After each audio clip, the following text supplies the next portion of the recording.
This is a EC1204B clock kit, which uses an Atmel microchip now, 89 S52 microprocessor,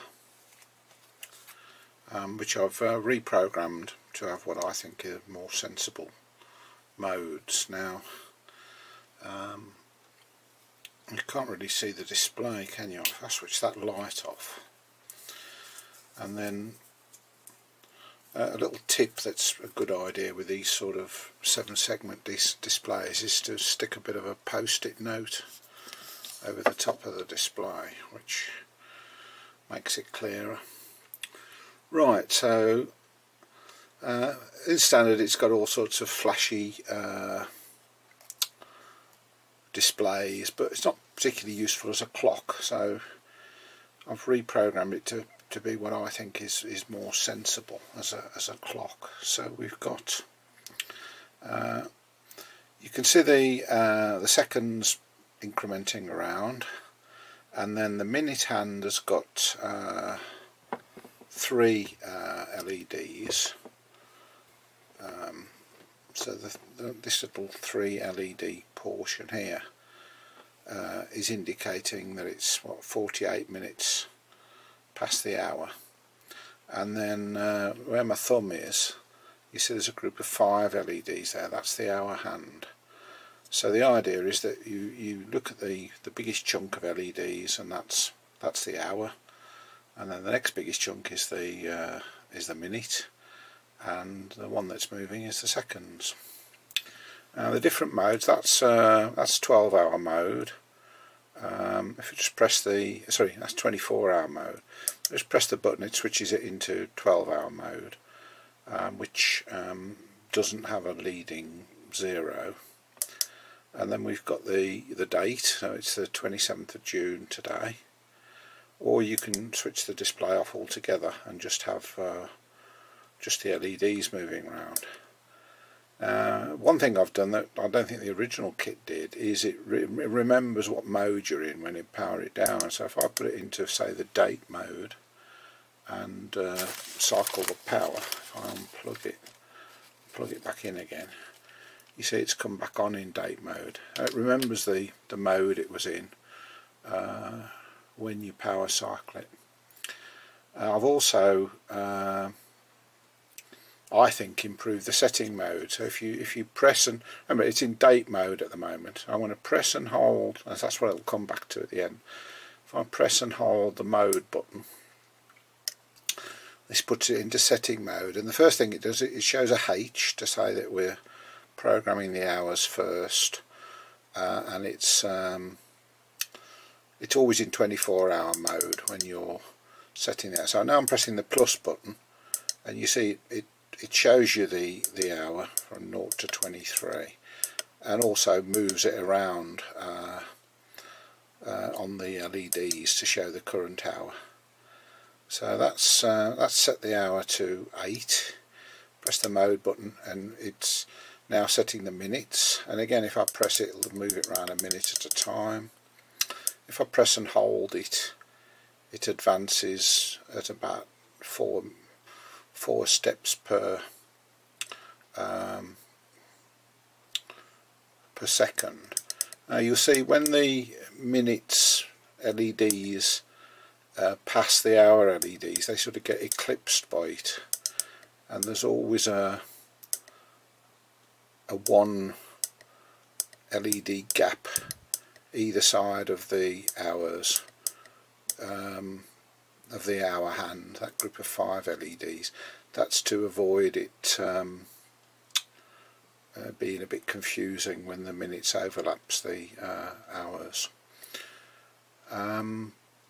Also, you notice there's no seconds while we're setting it. As soon as you go into setting the time, it freezes the seconds at 0 and doesn't display them. Press the mode button again, and we're into setting the year. it never actually displays a year in normal mode, but it needs to know the year so that it knows whether it's a leap year or not when it's for the calendar. And then press again. Oh, I've moved it on to 2023 now. Never mind. It'll go from 2020 all the way around to 2099. So I'll wind it round now to back to 2022. Actually, I'll stop it on 2020, which was a leap year, so that I can show you how the calendar works. So 2020 was a leap year. Moving on again, 6th month. If I go round to February,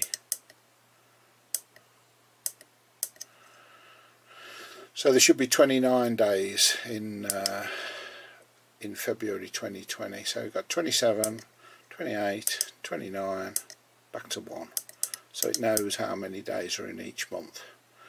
Now it's currently the 27th of June, so I'll move this round to 27.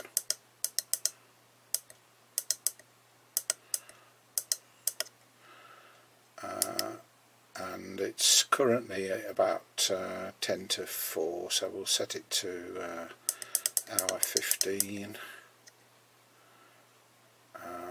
And 15:45 should do.